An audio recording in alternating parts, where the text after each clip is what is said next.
Biotechnology എന്ന ഒരു മേഖല നമ്മുടെ പഠന രംഗത്തുണ്ട്. എന്താണ് ബയോടെക്നോളജി? ബയോടെക്നോളജി എന്ന് പറയുന്നതിൻ്റെ ആപ്ലിക്കേഷൻസ് വളരെ വിപുലമാണ്. അത് പ്രധാനമായിട്ടും നമുക്ക് കാർഷിക മേഖലയിൽ ഉപയോഗിക്കാൻ കഴിയും, വ്യാവസായിക മേഖലയിൽ ഉപയോഗിക്കാൻ കഴിയും, അതേപോലെ തന്നെ മെഡിസിനുമായിട്ട് ബന്ധപ്പെട്ട് വാക്സിനേഷനുമായിട്ട് ബന്ധപ്പെട്ട മേഖലകളിൽ ഉപയോഗപ്പെടുത്താൻ കഴിയും. രോഗനിർണയവും കുറ്റാന്വേഷണ മേഖലകളിലുമൊക്കെ നമുക്ക് അതിൻ്റെ ആപ്ലിക്കേഷൻസ് ഉപയോഗിക്കാൻ കഴിയും.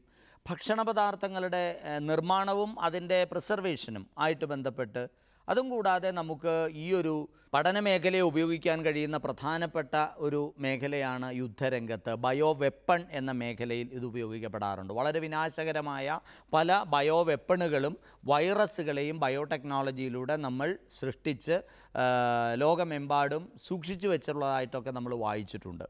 അപ്പോൾ ഈ ഒരു ബയോടെക്നോളജി എന്ന മേഖല ഇപ്പം നമുക്ക് നമ്മുടെ മുമ്പിലുള്ള പലതരത്തിലുള്ള ഭക്ഷണ പദാർത്ഥങ്ങൾ, ഫോർ എക്സാമ്പിൾ ചീസ് നിർമ്മാണത്തിൽ ബയോടെക്നോളജിയുടെ വലിയൊരു സ്വാധീനം നമുക്ക് കാണാൻ കഴിയും.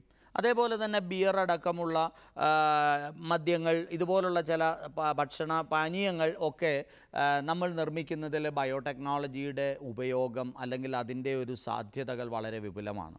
ചുരുങ്ങിയ കാലം കൊണ്ട് നമുക്ക് വളരെ വേഗത്തിൽ പ്രൊഡക്ഷൻ നടത്തേണ്ടതായിട്ടുള്ള ഇപ്പോൾ ഭക്ഷണം പുളിപ്പിച്ചെടുക്കുന്നതിനൊക്കെ വളരെ വേഗത്തിൽ പുളിപ്പിച്ചെടുക്കാൻ കഴിയുന്ന സാങ്കേതിക വിദ്യകൾ നമുക്ക് ബയോടെക്നോളജിയുടെ ഭാഗമായി ഭക്ഷണ നിർമ്മാണ രംഗത്ത് ഉള്ളതായിട്ട് കാണാൻ കഴിയും.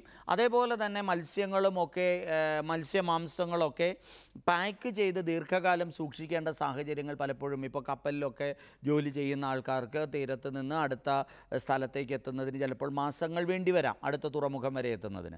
അത്രയും കാലം സൂക്ഷിച്ചു വെക്കാൻ കഴിയുന്ന വിവിധങ്ങളായിട്ടുള്ള ഭക്ഷണ പദാർത്ഥങ്ങൾ, ഇതെല്ലാം നമ്മൾ കണ്ടെത്തുന്നത് അല്ലെങ്കിൽ അത്തരത്തിലുള്ള സാധ്യതകളെയും ടെക്നോളജിയെയും നമ്മൾ ഡെവലപ്പ് ചെയ്തെടുക്കുന്നതിന് പ്രധാനമായിട്ടും ഉപയോഗിക്കുന്നത് ബയോടെക്നോളജിയാണ്. അപ്പോൾ ഈ ഒരു ബയോടെക്നോളജി ഉപയോഗപ്പെടുത്തിക്കൊണ്ട് നമുക്ക് ജനറ്റിക്കലി ചേഞ്ച്ഡ് ആയിട്ടുള്ള പലതരത്തിലുള്ള ബാക്ടീരിയകളെയും ഫംഗസുകളെയും ഒക്കെ നേരിടുന്നതിന്, അങ്ങനെ രോഗപ്രതിരോധവും രോഗനിവാരണവുമായി ബന്ധപ്പെട്ട മേഖലകളിൽ പ്രവർത്തിക്കുന്നതിന് ആരോഗ്യരംഗത്ത് ഒഴിച്ചുകൂടാൻ കഴിയാത്ത സാധ്യതകളുടെ ഒരു ലോകമാണ് ബയോടെക്നോളജി നമുക്ക് സമ്മാനിച്ചിട്ടുള്ളത്. ഒരു ബയോടെക്നോളജിസ്റ്റിൻ്റെ തീരുമാനത്തെ ഡിപ്പെൻഡ് ചെയ്തിട്ടാണ് പലപ്പോഴും ഒരു ഡോക്ടർക്ക് അദ്ദേഹത്തിൻ്റെ നെക്സ്റ്റ് സ്റ്റെപ്പ് വയ്ക്കാൻ കഴിയുക. അതേപോലെ തന്നെ ഒരു ക്രൈം സീനിൽ നിന്ന് കിട്ടിയിട്ടുള്ള സാമ്പിളുകളെ പലപ്പോഴും ഇവാലുവേറ്റ് ചെയ്ത് ഒരു ഫോറൻസിക് ഓഫീസർക്ക് നെക്സ്റ്റ് സ്റ്റെപ്പ് എടുക്കാൻ വലിയ തോതിൽ സഹായിക്കാൻ കഴിയും പോലീസ് സേനകളെ, അന്വേഷണ ഉദ്യോഗസ്ഥരെ. അതുപോലെ തന്നെ ഇൻഡസ്ട്രിയൽ സെക്ടറിൽ അവരുടെ പ്രൊഡക്ഷൻ വളരെയധികം കൂട്ടാൻ സാധിക്കും. ഇപ്പോൾ ബയോടെക്നോളജിയുടെ ആപ്ലിക്കേഷൻസ് ഉപയോഗപ്പെടുത്തിക്കൊണ്ട് നമുക്കറിയാം തൊഴിൽ മേഖലയിലേക്ക് വലിയ സാധ്യതകളുണ്ട് എന്നതുപോലെ തന്നെ ഒരു വ്യവസായ സ്ഥാപനത്തിൻ്റെ ലാഭക്ഷമതയെ വർദ്ധിപ്പിക്കാൻ കഴിയും. അതുപോലെ തന്നെ നമ്മുടെ ക്ലൈമറ്റ് ചേഞ്ചുമായിട്ട് ബന്ധപ്പെട്ട പ്രവർത്തനങ്ങളിൽ ഒരു വലിയ വ്യത്യാസമുണ്ടാക്കാൻ കഴിയും. ഒരു പഠന റിപ്പോർട്ട് കാണിക്കുന്നത് തന്നെ നമ്മുടെ ഈ ചൂട് കുറവുള്ള ഡിറ്റർജൻറ്റുകളും മറ്റുമൊക്കെ ഉൽപ്പാദിപ്പിക്കാൻ കഴിയുന്ന സാഹചര്യത്തിൽ വസ്ത്രങ്ങൾ അലക്കുന്നതുമായി ബന്ധപ്പെട്ട പ്രവർത്തനങ്ങളിൽ പോലും നമുക്ക് ഏതാണ്ട് 4.1 മില്യൺ US$ പണം ലാഭിക്കാൻ കഴിയുന്ന തരത്തിലുള്ള പ്രവർത്തനങ്ങളുമായിട്ടാണ് നമ്മളിപ്പോൾ മുന്നോട്ട് പോയിക്കൊണ്ടിരിക്കുന്നത്. ഹരിതഗൃഹ വാതകങ്ങളുടെ പ്രഭാവം കുറയ്ക്കുന്നതിനും ഒക്കെ ഉതകുന്ന തരത്തിലുള്ള പ്രവർത്തനങ്ങളിലേക്ക് നയിക്കപ്പെടുന്നതിന് ഇത് സാധിക്കും. അത് ആരോഗ്യരംഗത്ത്, വ്യാവസായിക രംഗത്ത്, കാർഷിക രംഗത്ത് അടക്കം യുദ്ധരംഗത്ത് ഒക്കെ സമാനതകളില്ലാത്ത അവസരങ്ങളാണ് യഥാർത്ഥത്തിൽ ബയോടെക്നോളജി നമുക്ക് മുമ്പിൽ സമ്മാനിക്കുക. ആ സാധ്യതകളെ പ്രത്യേകിച്ച് ഇന്ത്യയും കേരളവും പോലുള്ള സ്ഥലങ്ങളിലൊക്കെ നമുക്ക് അതിന് അനന്തമായ സാധ്യതകളുണ്ട്. കാരണം നമുക്ക് വളരെ സ്കിൽഫുള്ളായിട്ടുള്ള ധാരാളം യുവജനതയുണ്ട്, നല്ല ബ്രെയിൻ നമുക്ക് അവൈലബിളാണ്. കാരണം ബേസിക് സ്റ്റഡിയുള്ള അല്ലെങ്കിൽ പ്രാഥമിക വിദ്യാഭ്യാസം മുതൽ അനിവാര്യമായ ബേസിക് സയൻസ് എഡ്യൂക്കേഷൻ കിട്ടിയിട്ടുള്ള, ക്വാളിറ്റി എഡ്യൂക്കേഷൻ കിട്ടിയിട്ടുള്ള ധാരാളം ആൾക്കാർ നമ്മുടെ നാട്ടിലുണ്ട്, ചെറുപ്പക്കാർ നമ്മുടെ നാട്ടിലുണ്ട് എന്നുള്ളത് ഈ മേഖലയിൽ നമുക്ക് സമ്മാനിക്കുന്ന നല്ല സാധ്യതകളാണ്. ഫാർമസ്യൂട്ടിക്കൽ മേഖലയിൽ ഭാവിയിൽ നമുക്കറിയാം വിദേശ രാജ്യങ്ങളിലേക്കൊക്കെ ഏറ്റവും കൂടുതൽ ഫാർമസ്യൂട്ടിക്കൽ ഉൽപ്പന്നങ്ങൾ കയറ്റി അയക്കുന്ന ഒരു രാജ്യമാണ് നമ്മൾ. പ്രത്യേകിച്ച് വളരെ ചുരുങ്ങിയ വിലയിൽ സാധനങ്ങൾ സമ്മാനിക്കുന്നതിന് അല്ലെങ്കിൽ നൽകുന്നതിന് നമുക്ക് കഴിയുന്നുണ്ട് ഇത്തരത്തിലുള്ള ഫാർമസ്യൂട്ടിക്കൽ പ്രോഡക്ട്സ്. കാരണം ഈ ബയോടെക്നോളജിയുടെ ആപ്ലിക്കേഷൻസ് തന്നെയാണ്. അപ്പം നമുക്ക് അത്തരത്തിലുള്ള സാധ്യതകളൊക്കെ നാളെ ഒരു കാലത്ത് ഒരു ഫാർമസ്യൂട്ടിക്കൽ ഹബ്ബായിട്ട് നമ്മുടെ രാജ്യം മാറുന്നതിനുള്ള സാധ്യതകൾ നമുക്ക് മുൻകൂട്ടി കാണാൻ കഴിയും. അവിടെയൊക്കെ ഈ ബയോടെക്നോളജിസ്റ്റുകളുടെ സാധ്യതകൾ ഏറെയാണ്. അതുപോലെ തന്നെ ചികിത്സാ മേഖലയിൽ വളരെ ലോ കോസ്റ്റ് ആയിട്ടുള്ള ഒരു ടൂറിസം, അതായത് ഒരു മെഡിക്കൽ ടൂറിസം എന്ന മേഖല നമ്മുടെ നാട്ടിൽ ഒരുപക്ഷെ നല്ല രീതിയിൽ വളർന്നു വരുന്നുണ്ട്.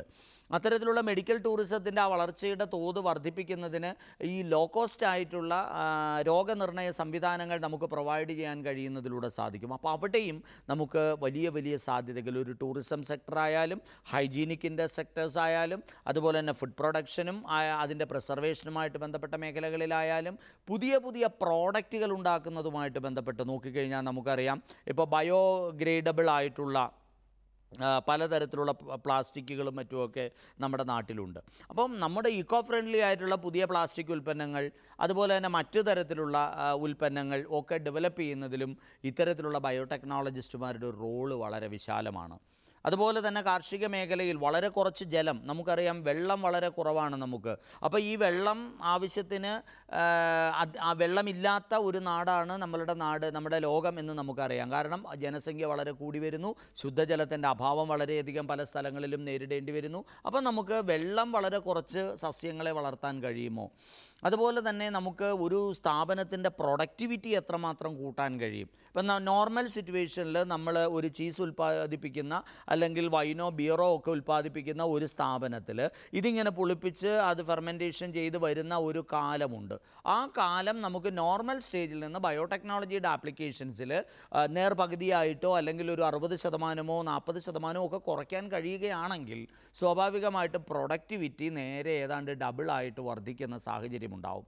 അപ്പോൾ ഇങ്ങനെയുള്ള അപ്പോൾ ആ ലാഭക്ഷമത കൂടും, ആ സ്ഥാപനത്തിൻ്റെ ലാഭക്ഷമത കൂടും. അവിടെ വർക്ക് ചെയ്യുന്ന ആൾക്കാരുടെ ഉൽപ്പാദനക്ഷമതയിൽ അത് വലിയ തോതിൽ റിഫ്ലക്റ്റ് ചെയ്യുന്നത് കൊണ്ട് തന്നെ അവരുടെ സാലറി പാക്കേജിലും ഒക്കെ വ്യത്യാസങ്ങളുണ്ടാകും, അവരുടെ സ്റ്റാൻഡേർഡ് ഓഫ് ലിവിങ് വർദ്ധിക്കും. അപ്പോൾ അങ്ങനെ ലാഭക്ഷമത, സ്ഥാപനങ്ങളുടെ ലാഭക്ഷമത വർദ്ധിപ്പിച്ചുകൊണ്ട് മുന്നോട്ട് പോകാൻ കഴിയുന്ന തരത്തിലുള്ള പ്രവർത്തനങ്ങൾ കാർഷിക മേഖലയിൽ പലതരത്തിലുള്ള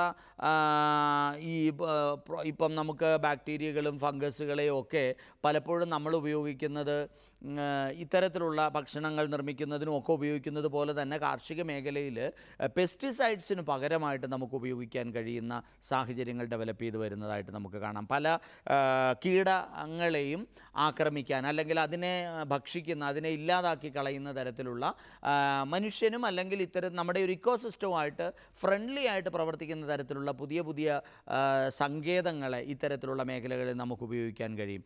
പെസ്റ്റിസൈഡ്സിനെ തന്നെ രോഗപ്രതിരോധ ശേഷി കൂടിയ സസ്യലതാദികളെയും ജീവികളെയും ഉൽപ്പാദിപ്പിച്ചുകൊണ്ട് തന്നെ നമുക്ക് അവിടെ പ്രവർത്തിക്കുന്നതിന് പെസ്റ്റിസൈഡ്സിൻ്റെ ഉപയോഗം കുറയ്ക്കാനായിട്ട് നമുക്ക് സാധിക്കും. അതിലൂടെ ജീവിതശൈലി രോഗങ്ങളെയൊക്കെ കുറയ്ക്കുന്നതിനും ഒക്കെയുള്ള സാധ്യതകൾ നമുക്ക് കാണാൻ കഴിയും. അതുപോലെ തന്നെ നമുക്ക് പുതിയ പുതിയ പ്രോഡക്റ്റുകൾ ഉൽപ്പാദിപ്പിക്കുന്നത് പോലെ തന്നെ ഇക്കോ ഫ്രണ്ട്ലി ആയിട്ട് പാക്കേജിങ് യൂണിറ്റുകൾ, നമുക്കിപ്പോൾ ഇപ്പോൾ ഐസ്ക്രീമിൻ്റെ ഒക്കെ കോണുകളൊക്കെ നമ്മൾ ഭക്ഷിക്കാറുണ്ട്. അപ്പോൾ നമുക്ക് എന്താ ഗുണം? ആ കോൺ പാക്ക് ചെയ്യുന്ന ഒരു പ്ലാസ്റ്റിക് അല്ലെങ്കിൽ മറ്റൊരു പേപ്പർ കവറിനെ അല്ലെങ്കിൽ ഒരു പാക്കിംഗ് എലമെൻറ്റിനെ നമുക്കവിടെ ഒഴിവാക്കാൻ സാധിക്കുന്നു. അതുമൂലം നമുക്ക് എത്രയോ സസ്യങ്ങളെ സംരക്ഷിക്കാൻ കഴിയും, എത്രയോ ഇക്കോ ഫ്രണ്ട്ലി ആയിട്ടുള്ള പ്രവർത്തനങ്ങൾ നടത്താൻ കഴിയും. ഇതൊക്കെ ഈ പറയുന്ന ബയോടെക്നോളജിയുടെ ആപ്ലിക്കേഷൻസ് ആണ്. കൂടാതെ പുതിയ പുതിയ വാക്സിനുകൾ, കൂടുതൽ എഫക്റ്റീവായിട്ടുള്ള വാക്സിനുകൾ ഡെവലപ്പ് ചെയ്യുന്നതുമായി ബന്ധപ്പെട്ട മേഖലകൾ, കണ്ടെത്തിയ മരുന്നുകളെ ടെസ്റ്റ് ചെയ്യണം, അത് ടെസ്റ്റ് ചെയ്യുമ്പോഴുണ്ടാകുന്ന വ്യത്യസ്തതകൾ എന്താണ്, എന്തെങ്കിലും കെമിക്കൽ റിയാക്ഷൻസ് ഉണ്ടോ എന്നൊക്കെയുള്ള കാര്യങ്ങളും ഒക്കെ പഠന വിധേയമാക്കുന്നതിന് ടെക്നോളജിയുടെ ബയോടെക്നോളജി എന്ന് പറയുന്നത് ശരിക്കും ബേസിക് സയൻസിൻ്റെയും എൻജിനീയറിംഗ് ബ്രാഞ്ചിൻ്റെയും ഒരു കോമ്പിനേഷനാണ്. രണ്ട് മേഖലയും കൂടെ ചേർന്ന് വരുന്നൊരു മേഖലയാണ്. അപ്പോൾ രണ്ട് മേഖലകളിലേക്ക് നമുക്ക് ഡൈവേർട്ട് ചെയ്യുന്നതിനും അതേപോലെ തന്നെ രണ്ട് മേഖലകളിലും നൂതനമായ തൊഴിൽ സാധ്യതകളെ കണ്ടെത്തുന്നതിനും നമുക്ക് കഴിയുന്നു എന്നുള്ളതാണ്. ഇവിടെ തന്നെ നിരവധിയായിട്ടുള്ള മേഖലകളുണ്ട്. ഇപ്പം നമ്മൾ ഒരു സസ്യവുമായിട്ട് ബന്ധപ്പെട്ട് അല്ലെങ്കിൽ ഒരു ജീവജാലവുമായിട്ട് ബന്ധപ്പെട്ട് പരിഗണിക്കുമ്പോൾ തന്നെ കടലിനുള്ളിലെ ഇക്കോസിസ്റ്റം, അവരുടെ ഉള്ളിലുണ്ടാകുന്ന ബാക്ടീരിയൽ സിസ്റ്റം ഒന്നുമല്ല കരയിലുള്ള ജീവജാലങ്ങൾക്ക്, ഇതൊന്നുമല്ല ഒരു ഹൈ ആൾട്ടിറ്റ്യൂഡിലുള്ള ജീവജാലങ്ങൾക്ക്, സസ്യലതാദികൾക്ക്, അതുപോലെ തന്നെ മരുഭൂമിയിൽ ഒക്കെ വ്യത്യസ്തങ്ങളാണ്. ആ വ്യത്യസ്തങ്ങളായിട്ടുള്ള സാധ്യതകളെ എങ്ങനെയാണ് നമുക്ക് സഹായകരമായ രീതിയിൽ, ഗുണകരമായ രീതിയിൽ ഉപയോഗപ്പെടുത്താൻ കഴിയുക, അതിൻ്റെ ദോഷവശങ്ങളെ എങ്ങനെ നമുക്ക് മാക്സിമം കുറയ്ക്കാൻ കഴിയും. ജീവജാലങ്ങൾ, ഇപ്പോൾ നമുക്ക് കോഴി, അതുപോലെ തന്നെയുള്ള ഭക്ഷണാവശ്യത്തിന് ഉപയോഗിക്കുന്ന പക്ഷിമൃഗാദികളുണ്ട് ധാരാളം. അതിനെയൊക്കെ വാക്സിനേഷൻ നടത്തുകയും ബാധയില്ലാതെ മുന്നോട്ട് കൊണ്ടുപോകാൻ കഴിയുന്ന തരത്തിലുള്ള സാഹചര്യങ്ങൾ ഡെവലപ്പ് ചെയ്യുന്നതിന്, വാക്സിനുകൾ ഡെവലപ്പ് ചെയ്യുന്നതിന് ഒക്കെ നമുക്ക് സഹായകരമായിട്ടുള്ളൊരു മേഖലയാണ്. അതേപോലെ തന്നെ നമുക്ക് കെമിക്കൽ റിയാക്ഷൻസ് എത്രമാത്രമുണ്ട്, പലപ്പോഴും നമ്മുടെ ഇൻഡസ്ട്രിയൽ സെക്ടറിൽ അത് നമ്മൾ പരിഗണിക്കപ്പെടാറുണ്ട്. അത് കണ്ടെത്തുന്നതിനും ഒക്കെ, അതിൻ്റെ അളവ് നിശ്ചയിക്കുന്നതിനും അതിന് പരിധി നിശ്ചയിക്കുന്നതിനും ഒക്കെ നമ്മളെ സഹായിക്കുന്നത് പ്രധാനമായിട്ടും ബയോടെക്നോളജിസ്റ്റുകൾ തന്നെയാണ്. അപ്പോൾ നമുക്ക് +2 ബയോളജി സയൻസ് എടുത്ത അല്ലെങ്കിൽ ബയോമാത്സ് എടുത്ത ആൾക്കാർക്കൊക്കെ പോകാൻ കഴിയുന്ന ഒരു മേഖലയാണ് ഈ ഒരു പ്രധാന പഠന മേഖല എന്ന് പറയുന്നത്. അവിടേക്ക് നമുക്ക് +2 കഴിഞ്ഞ് ഡിഗ്രി ചെയ്യാനും അതിനുശേഷം പോസ്റ്റ് ഗ്രാജുവേഷൻ എടുക്കാനും അവസരമുണ്ട്. അതേപോലെ തന്നെ നമുക്ക് അപ്പുറത്ത് എൻജിനീയറിംഗ് ബ്രാഞ്ചിലേക്ക് പോകാൻ സാധ്യതകളുണ്ട്. കൂടാതെ മെഡിക്കൽ ബയോടെക്നോളജി എന്ന മെഡിക്കൽ എക്യുപ്മെൻസും അതുപോലെയുള്ള കാര്യങ്ങളുമൊക്കെ ആയിട്ട് ബന്ധപ്പെട്ട് പ്രവർത്തിക്കാൻ താല്പര്യമുള്ളവർക്ക് പ്രവർത്തിക്കാൻ കഴിയുന്ന മേഖലകൾ അപ്പുറത്ത് വേറെയുണ്ട്. ശ്രീ ചിത്ര ഇൻസ്റ്റിറ്റ്യൂട്ട് ഓഫ് മെഡിക്കൽ സയൻസസിൽ ഈ മേഖലയിൽ മികച്ച ഒരു കോഴ്സ് കണ്ടക്ട് ചെയ്യുന്നുണ്ട്. നമ്മുടെ IIT ചെന്നൈയും ആയിട്ട് ചേർന്നുകൊണ്ട് ഒരു മികച്ച കോഴ്സ് അവിടെ കണ്ടക്ട് ചെയ്യുന്നുണ്ട്. ഇത് വേണമെങ്കിൽ നോക്കാം. വിവിധ എഞ്ചിനീയറിംഗ് കോളേജുകളിൽ നിന്ന് എഞ്ചിനീയറിംഗ് ഡിഗ്രിയും അതുപോലെ തന്നെ പോളിടെക്നിക് ഡിപ്ലോമയും, വിവിധ ആർട്സ് ആൻഡ് സയൻസ് കോളേജുകളിൽ നിന്ന് അഡ്വാൻസ് സ്റ്റഡി നടത്താൻ കഴിയുന്ന തരത്തിലുള്ള കോളേജുകളിൽ നിന്നൊക്കെ ബയോടെക്നോളജിയിൽ BSc പ്രോഗ്രാം ചെയ്യുന്നതിനും ഗവേഷണ ബിരുദവും അതുപോലെ തന്നെ ബാച്ചിലർ ബിരുദവും ഓണേഴ്സ് ഡിഗ്രിയും ഒക്കെ എടുക്കുന്നതിനുള്ള സാധ്യതകൾ നമ്മുടെ നാട്ടിൽ ഏറെയുണ്ട്. ആ സാധ്യതകളെ പ്രോപ്പറായിട്ട് നമുക്ക് ഉപയോഗപ്പെടുത്തിക്കൊണ്ട് മികച്ച തൊഴിൽ സാധ്യതകൾ വരും കാലഘട്ടത്തിൽ നമുക്ക് സമ്മാനിക്കാൻ പോകുന്ന ഈ സാഹചര്യത്തെയും നമുക്ക് തീർച്ചയായിട്ടും കണ്ടെത്താം.